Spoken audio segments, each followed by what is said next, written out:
Welcome to the Gentleman's Guide to Vampires, and this time we are talking about one Clan Lasombra. Clan Lasombra is a clan that I have had a mixed relationship with over the years, and it's partly been in their depiction and partly been in their portrayal. You see, let's start with portrayal. In the brief amount of time that I did live-action roleplay, and to a lesser extent whenever I've done tabletop, and someone has played a Lasombra, a great number of the people I have encountered playing Lasombra tend to be bullies and assholes.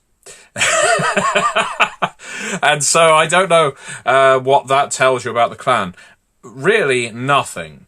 I think the issue that I often came up against was that the Lasombra facilitate a style of play that is attractive to a certain kind of person. And it isn't just people who like to name their characters names with ooh sounds in, like Lucian, Lucius, Julian, Julius, Lucita, Lucretia, and Lucille, and so on, although for some reason there are a great number of them. It is the disciplines, and I guess the aura surrounding the clan. So, the Lasombra clan disciplines prior to V5, of course, were potents, so smash things hard, dominate, crush their will, obtenebration, spooky darkness. And that tended in a lot of encounters, not all, but in a lot of encounters, it led to me meeting players who just wanted to go around playing bullies, playing, as some of them would describe it, Ventru with the gloves off. Ventru, pussies, having to use presence and, fortitude to resist harm. We just take what we want with our potence. We just bend people to our will with our dominate, and we get to be all shadowy and wear dusters and wield katanas and hide in the shadows and lurk in corners because of our obtenebration, or Oblivion in V5. I once encountered an individual who worked on Vampire the Masquerade, who I won't name, but who said to me, the clan I most closely identify with is Clan Lasombra. There's something about the way they wield power, the way they control the shadows, that really speaks to me. It's the way I live my life. And I thought, well, yeah, everything I've heard about you, that actually sounds very much like the kind of person you are. And so which clan do you identify with, Matthew? And by this point I was losing interest. I think I said, Cappadocian, power behind the throne, silent whisperer, I like to give counsel to the prince rather than taking direct reins myself, that sort of thing. But I swiftly moved down the bar, and that was the end of our conversation. Now, with that in mind, I had a rather muddled relationship with the Lasombra because of the way I had seen them being routinely depicted, or rather, by the kinds of people who chose to depict them. And I've seen the similar complaints levelled at people who play the Tremere regularly, or people who play the Ventru regularly, basically any clan with Dominate. But there are certain clans that historically, at least, lent themselves to a certain kind of power gaming, to use a very stereotypical term, but not power gaming in the way of winning the game, in the way of, I must always be in power. It was a lack of nuance that I wasn't interested in. Now, my complex relationship with the Lasombra from a design standpoint is different, because the Lasombra are a clan that has differed massively over the editions. If you even look at their depiction on the front cover of the first edition Clan Lasombra clan book, where you've got a sort of punkish, Kurgan-like vampire going rah with a black hand tattoo on his forehead. That is very different to the rather sleek and elegant, dark suited or gowned Lasombra who lurks in the shadows and manipulates things with tendrils of the abyss, that kind of thing.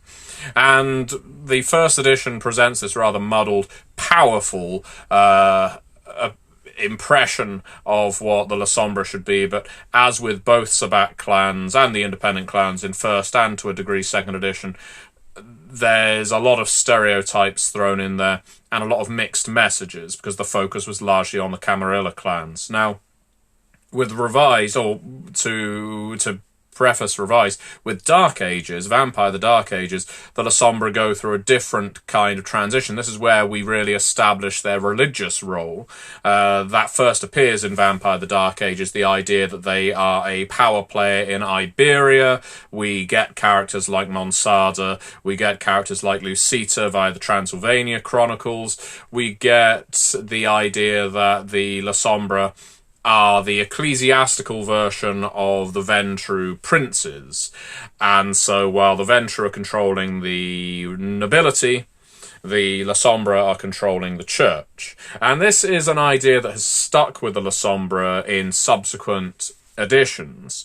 Revised then pushes them further into the political sphere because they are arguably the political clan of the Sabbat. The Sabbat, of course, in Revised Edition, are just the Tzimisce and the Lasombra and a whole slew of anti-tribute and bloodlines. But the Lasombra are the political side of that, and the Tzimisce are arguably the spiritual side of that. With Lasombra often taking on the role of a Pac Ductus compared to the priest, who would be a Tzimisce. And so it changes again, it keeps shifting, and even through Revised, there's a greater preponderance, and into Dark Ages Vampire, to focus on them as the Abyss Mystics. All of a sudden, they're an esoteric clan, they are an occult clan, they're less about the politics and more about manipulating internal darkness. Things like the Path of Night, which, and I admit, a lot of this is very in-depth terminology that if you're not familiar, you may need to... I have the wiki open and look it up while I'm talking, but that all ties into various angles that are being presented for a clan that never quite safely lands on one spot. And so, by the time we get to V20, which is, of course, an expanded form of Revised Edition, and ultimately V5, the Lasombra have had a very skewed path to where they have got to. And as a storyteller, as a player, as a writer, that has given me a great deal of tools to present the Lasombra in lots of different ways. I like having a clan of vampires that are not so tightly confined to a stereotype that you could present the Lasombra as pretty much anything and they could fulfill that little template. But at the same time, it can cause confusion to a new player who needs to see a clan and say, well, this is the clan of, boom. And Clan of Shadows, which is their epithet, and Keepers, for that matter, which is their epithet, and Magisters, for that matter, which is their another epithet, doesn't necessarily tie to the various presentations of the clan that have come before. So I've had this mixed relationship with the clan from all kinds of viewpoints. I like them, I find them attractive, but at the same time I don't necessarily think that they ever made a soft landing, I suppose, to really firmly plant their flag in the sand and say, this is what the Lasombra are all about. Now, all of this being said, and the reason I'm making this video is because, again, one of the backers of The World Below on BackerKit backed for a hard copy and sent me an email through MatthewDawkins.com proving they had done so and saying, I would love a video on your changes to the Lasombra in V5. And it was a little bit of an accusatory email. Explain yourself. Explain how they ended up with Oblivion instead of Obtenebration. And it was a fair question, and something I've been asked a lot, and not really something I've addressed in video form. But let's talk about where the Lasombra end up in V5 and how they got there. So, in Vampire the Masquerade 5th edition, as you're probably aware, in the core book, there is, when compared to Revised edition and certainly V20, a limited number of clans. The Lasombra, the Tzimisce, the Ravnos, the Salubri, Ministry, Banu Hakim, Hecata are not present in the core book. You do get the Kaitif and the Thin Bloods, but most people seem to ignore the fact that they are there. So, with that in mind, people wanted to know, when are the Lasombra coming? And the fact is, we had already decided, the V5 design team, we had already decided when the Lasombra would show up. Now, in the very early forms of V5, I had actually written every single clan for the core book, including the Zimishi. I've got a version of the dragons, as they were. I don't know how they appear in the Sabbat book or Player's Guide. I've not read it, or either of them. But I had my own particular vision for what these clans should look like, and it just transpired based on things like space, direction, the focus we wanted V5 to have, that certain clans would appear in later books. It wasn't simply a marketing strategy, as a lot of people seem to think that, oh, well, we would keep holding clans off to make people buy future books. Certainly that was actually a benefit to putting clans in later books, because people want playable material in their source books. They won't buy the source books if there's no playable material in there. So, you know, it helps to have additional clans, bloodlines and such, or at least for Cults of the Blood Gods. But no, the reason was that Lasombra didn't really fit, and it would be too confusing in a core book that didn't explain the Sabbat to explain who the Lasombra were and what their role would be in V5. Now, Chicago by Night, which was the first major source book for V5, because I wouldn't actually say Anarch and Camarilla are major source books. They're quite slim in comparison and very much heavy in-setting material. And yes, we present the Banu Hakim and Ministry in those books, but I would say that compared to Chicago by Night, while I worked on both of them, they are more almost gazetteer-like than source book-like to my taste. Chicago offered the opportunity to present the Lasombra, but the way they ended up being presented was not in the way I think a lot of people expected. You see, during the process of developing V5, we decided very early on that the Gangrel, having left the Camarilla in Revised Edition, although most people ignored that, and joined the Anarchs, or went independent, well, we said now they're firmly Anarch. Basically, independent is pretty much Anarch. And decided, well, the Brujah have become a laughing stock, maybe a separate video for the Brujah at some other point, in the sense that everyone knows that all they've ever done is punch up at power, which is great, but they are something of a repeat failure. Ever since Carthage, it's always the Ventru in power. The Brujah never take power. They always crumble at the first instance of trying to seize and keep hold of power. And so it was time for the Brujah to actually do something revolutionary. So they take out Hardstadt, they basically take their ball, they go home, and they join the Anarchs, which was always their destiny, I think it's fair to say. So we knew that clans were moving between sects, and I mentioned in another video that the Ministry, or the Settites as they were set to join the Camarilla early on in V5 development. That was my pitch, and I had laid the seeds, the groundwork for that in Beckett's Jihad Diary.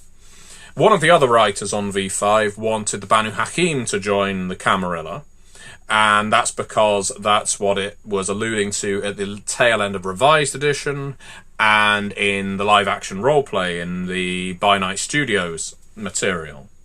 And yet another writer, Ken Haidt, who is a fantastic co-author, and I hope to get to work with him again one day, he positioned that the Lasombra should join the Camarilla, because the Camarilla now that it's become this elite of the elite, would really appeal to the Lasombra mindset. But, of course, there was the problem that they were this blood-bound Sabbat clan. So, what was it going to be? Basically, we all made our pitches, and the end result was I lost. But I ended up very happy with that loss, because it allowed me to put the Ministry in the Anarchs, which I think ultimately became a better place for them. It allowed them to become the clan of faith in a sect that basically lacked it, but where faith could be a massive, I guess, steer for a directionless organisation of vampires. So the Banu Hakim joined the Camarilla, and the Lasombra joined the Camarilla, but we didn't really have a why, and it was up to me to come up with the why in Chicago by Night. And so, because I've always been a fan of expanding and drilling into meta plot and providing players and storytellers and readers with more lore to play with, I presented the idea in Chicago by Night that, yes, plenty of Lasombra packs, or Lasombra within the Sabbat, went and fought in the Gehenna War, off in North Africa and the Middle East and who knows where, and when they got there, they've realised they were on the losing side. And the Lasombra aren't used to being on the losing side. They are a clan of winners, in a sense, or at least they style themselves as such. I'll get onto what they actually are in a moment. And all of a sudden, their packs were being decimated by elders and Methuselahs that they had long thought destroyed. And they realised, we need to get out of here. We aren't all about honour. We're not all on the path of honourable accord. We are not going to fight until the last. We're going to get out. The Tzimisce can keep going on with all this insane diablerie and blood magic practice and so on. We're not doing that anymore. We're reporting back to the Amici Noctis back in Spain and Portugal and saying, you know what, this is actually turning out to be a bad thing, this Gehenna War. This isn't working out well for us.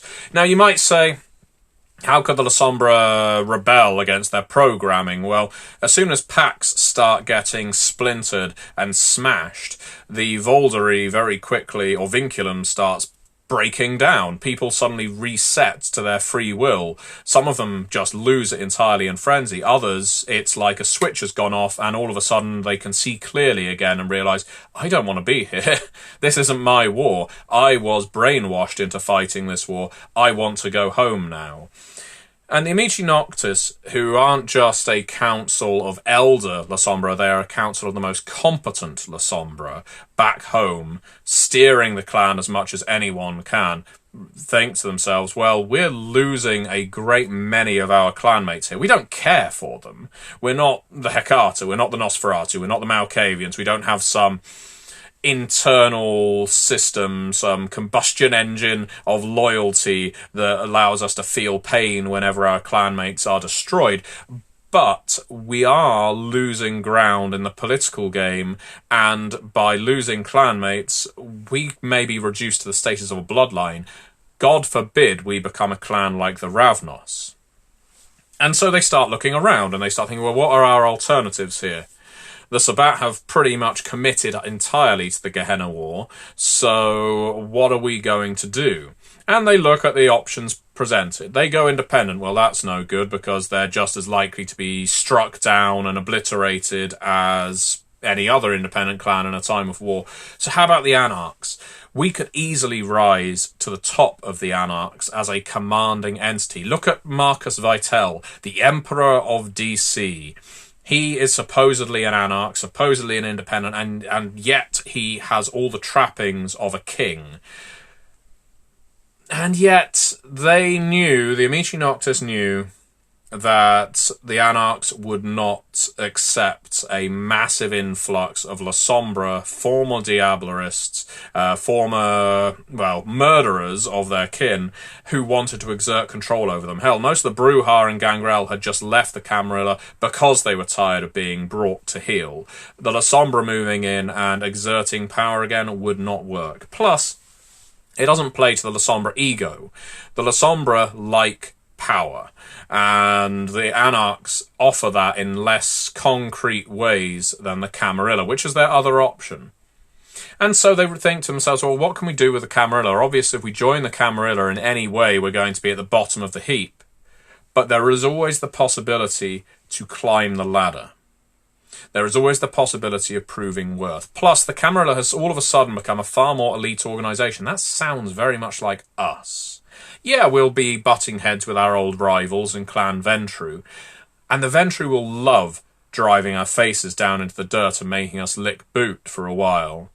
But we can remember all of those grievances, and when we have power again, we can drive their faces down into the dirt. It gave the clan an objective that wasn't simply exist within the Sabbat and ultimately destroy all of your elders and Methuselahs. Now, that's not to say every single Lasombra moves to the Camarilla en masse. They are supposed to be a very disparate clan at this point. I would estimate around 50% Camarilla, 50% Anarch, or probably closer to 30-30 and the rest still in the Sabbat. But there's a lot of noise made about their supposed entry into the Camarilla, because as it's presented in Chicago by night, some influential Lasombra go to Chicago, one of the jewels in the Camarilla in the Camarilla crown, and say, not the Camarilla clown, and say, we want a place in your domain. And Prince Kevin Jackson says, yeah, right, fuck off. You're Lasombra. I know what the Lasombra do. I remember this Sabbat attack in Chicago 2-3 decades ago. No. You move on. The Lasombra say, we can't move on. This is us falling on our knees before you of Clan Ventru and begging for sanctuary. And Jackson says, I don't care. You can beg all you like. I'm not interested. We don't want vipers in our den. And so the Lasombra shuffle a little more meekly towards them, and they look up and say, just tell us the price. What do you need from us to accept our fealty? And Jackson thinks about it, and he says, if every one of you that wants to join the domain of Chicago sacrifices another Lasombra older than you, and brings evidence of that sacrifice, ideally execute them in front of the court, then you have proven your loyalty and you may join the Camarilla. It's a fantastic gambit by Kevin Jackson, because he thinks, well, it's unlikely they will do this, but if they do, it's a victory for the Camarilla, because the Lasombra are going to be cut in half.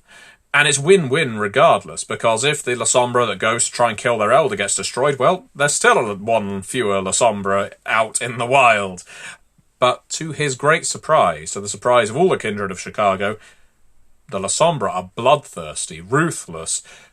They lack all conscience and emotional attachment to their clanmates, and they certainly have no sect affinity at this point, and so they do it. They are prepared to make that sacrifice. And this isn't supposed to be the rule across all of the North American countries and states. This isn't supposed to be the case across all of Europe. Influential princes each set their own conditions. Some are very open-minded and open-handed and say, sure, I've been looking for a new seneschal. Come to my side.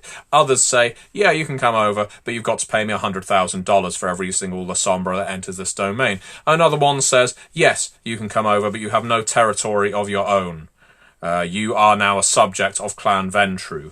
That kind of thing. Different conditions for different Lasombra. And sometimes readers, different readers will see content like this in a book as presented in Chicago by Night and will say, well, that must be the case the world over. But we make it clear in the book, unfortunately by this point people have already got an idea in their head, that it's the same rule the world over, and that isn't true. So the Lasombra join the Camarilla, and I know what you're thinking. Why would the Lasombra join to be at the Ventru heel? I've explained, but you're still thinking that doesn't fit with the clan. Something Karim at Paradox once said to me, and I think it was very, very accurate, was the Lasombra aren't the clan of rule.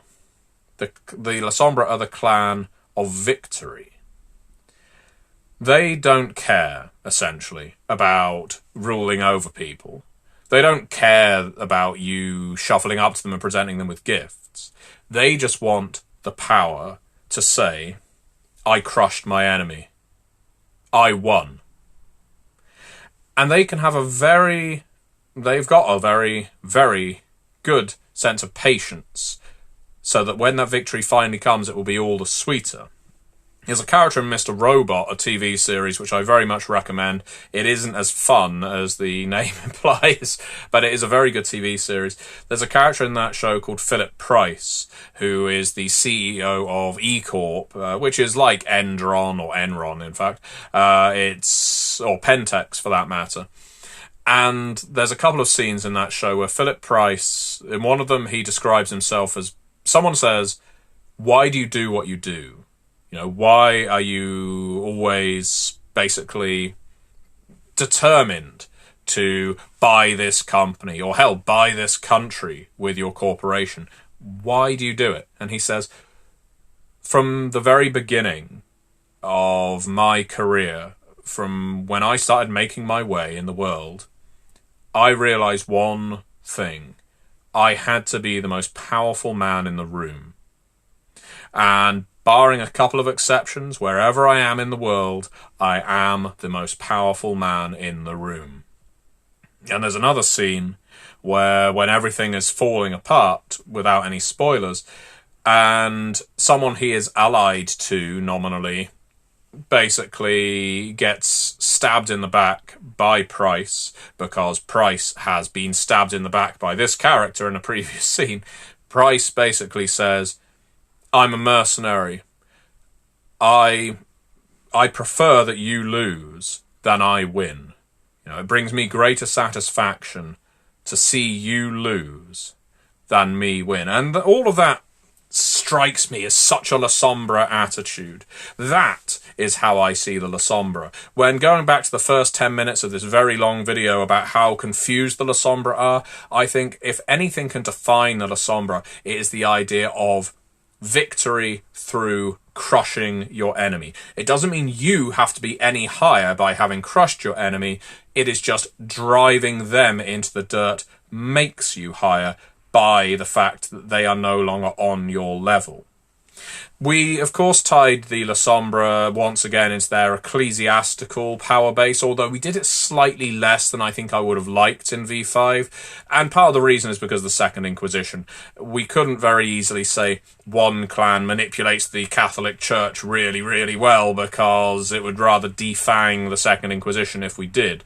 But there are certain Lasombra elements with power bases in church groups. I still think the ministry are better placed there, but where the ministry control faith and belief, one could say the Lasombra control your sense of self, your sense of self-worth, your sense of destiny and sin. Not in the way that you're supposed to feel guilt, that's what the ministry play on, but the way that you might feel righteous. The Lasombra are basically the ultimate arbiters over, in their view, your soul, and whether you are worthy. And they will tell you if you're worthy, and they'll tell you if you're not. They're not going to set up certain goals for you like the ministry might. They're just going to judge you. And there's a certain social Darwinist attitude about whether you're winning or not, whether you're worthy or not, which I think is one of the only continuous threads that's existed throughout all of Clan Lasombra's depictions. The idea that to be a child in Clan Lasombra is an absolutely terrible thing, because your sire will constantly belittle you, will constantly put you down, will make you hate your sire and yourself. And in that there is some comparison with the ministry, but where the ministry replace the void inside you with belief, the Lasombra replace it with nothing. They want to leave you empty so that they can puppeteer you, so they can control you. They want to demolish you so that you can become their toy. And this ties us all into the Abyss and Oblivion. And as I say, this is a very long video, so I do hope you're sticking with me. I feel like the Obtenebration Oblivion transition is actually pretty seamless. I'm still very happy with it. I think that given one of the mandates for V5 was that no clan would have a unique discipline because it made certain clans feel special or exotic, and that wasn't really what V5 was going for. I think making Oblivion an amalgamation of necromancy and obtenebration made sense, both from a metaphysical standpoint, the Abyss being at the very lowest level of the underworld, and also the idea of darkness and death being quite close to each other, I guess elementally, made sense too. There are people who say, well, what's to stop my Hecata from having Oblivion powers that allow them to manipulate shadows? Well, nothing. Nothing at all is stopping you from doing that, except that you will stand out among the Hecata because you're not focusing on your ceremonies, and vice versa. What's to stop a Lasombra from going in for raising zombies and spreading plagues? Well, you could do that, but the vast majority of Lasombra are going to wonder why you're spending all your time reading books, fiddling with corpses, and chanting when you could be taking immediate action, which is more of a Lasombra thing, I would suggest, than the Hecata. So, all of that said, I appreciate this goes a long way to explain what's going on with the Lasombra in V5. Does it answer your question? Why were the Lasombra changed for V5? Well, in my mind, the Lasombra evolved to fit a certain niche. They had to make sense within V5. They weren't going to be a clan on the Sabbat anymore.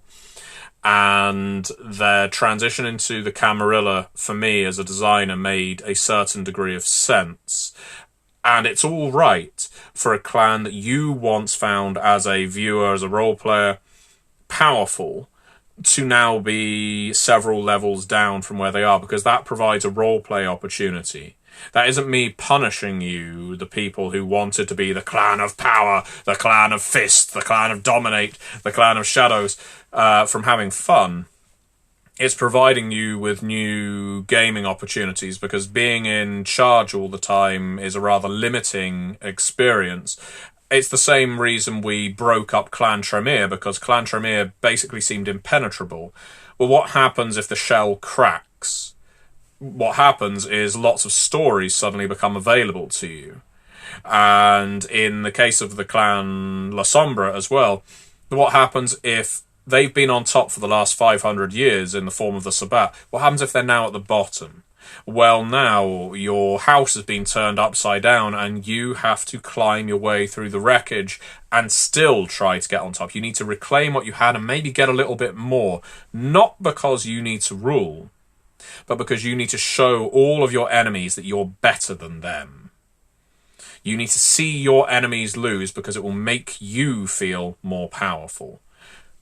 That, for me, is what the Lasombra are about. And in terms of their discipline change, as I say, I think it's a fair transition. I don't think there's many popular Lasombra powers that were lost in the transition from Obtenebration to Oblivion. They are all still available. The question of should I be able to have level 6 and higher discipline powers is another video, maybe, because some people find the idea of only having 5 dots in a discipline quite limiting, but I think there's plenty of options for Oblivion there for you. And there isn't an in-game reason for why Oblivion appears out of nowhere. These things are supposed to be metaphysical. The well from which you are drawing isn't supposed to be one where you say, I use Obtenebration, and you throw a shadow tentacle at someone. It's something that's born from within. And if you really need a reason for why the Hecata and the Lasombra are now joining the same, well, drawing from the same well, maybe they just were never aware of it. Maybe they never exchanged notes before. Why would they? Why would they talk about their most personal, secret power, that thing that taps them into the void? Oh, and I've got one last thing to mention in this very, very extended video on this clan. And it's their clan Bane. One of the most frequent complaints I've had as a V5 designer is on the Lasombra clan Bane, and why it is that they don't just cast reflections, or don't not cast... Hang on. No. Their clan curse used to be that they didn't cast reflections, and I think for a while they didn't cast shadows either. It's been a while. And now, of course, they struggle to use electronic equipment as well. And there is a reason for that. It has expanded, and it was to actually get into the nature of their curse.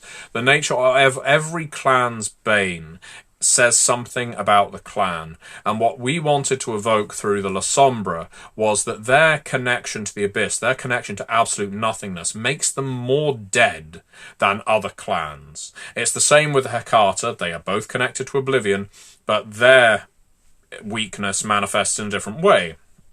They don't have the satisfying kiss, or they have a corpse-like appearance, depending on the Banes you pick. They are more dead than most undead. The Lasombra are more dead than most undead, but where the Cappadocians, the Giovanni, and so forth might have that effect physically, the Lasombra have it spiritually. They are spiritually vacant. As far as most things in the world are concerned, they are not there. So what this means is a Lasombra tries to use a phone and someone on the other end of it just hears feedback and static and crackling words, like someone is speaking from beyond the veil, because the Lasombra shouldn't be able to do this. The car won't turn over because this person should not be there. By rights, they should be dead. Now, some people think this is unfairly crippling the Lasombra, that they can't do all the things that other vampires can do. Well, one, Banes only start coming up from a certain point in gameplay, really, and you have to play your character that way to activate them, so that's one thing. So slow your roll. But two, this provides fantastic impetus for why a Lasombra would surround themselves with an entourage. Lasombra are not independently powerful vampires. They are vampires who surround themselves with ghouls, with mortal retainers. They don't drive cars, they get chauffeurs to drive them. They don't make phone calls, they tell their PA to make the phone call. They have someone lead on ahead to go through the automatic doors before they do, because, well, someone needs to check to see if there's someone out there about to kill them. The Lasombra are, in some ways, the dark reflection of the Ventrue, in that they are kings. They have subjects, and the subjects do a lot of this stuff for them. And the Bane actually reinforces that, if you play it up that way. If you just play it as someone very frustratedly tapping away at a keyboard and wondering why they can't send an email, that can be amusing, but it's not terribly horrifying or spooky or anything like that. Unless what you're trying to convey is, why can't I send a message? Why does my PC basically think that I'm not here anymore? Well, the reason is because you have Oblivion in you. You have the Abyss in you. You are not alive. Anyway, that is enough from me on Clan Lasombra. We've nearly gone 40 minutes. Good God. Thank you so much for staying with me, and I do hope you have a lovely rest of your day. Thank you very much for watching.